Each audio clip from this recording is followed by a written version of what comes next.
following exercises for your chest and arm and also your core.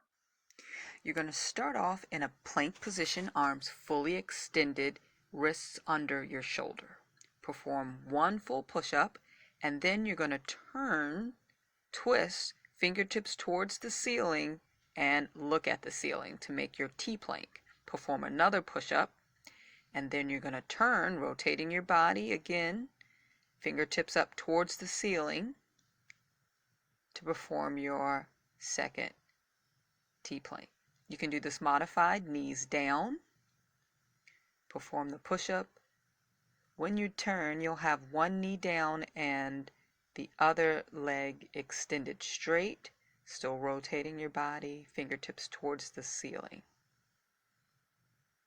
Push up again, modified, and you're going to turn to make your T-plank again on the other side.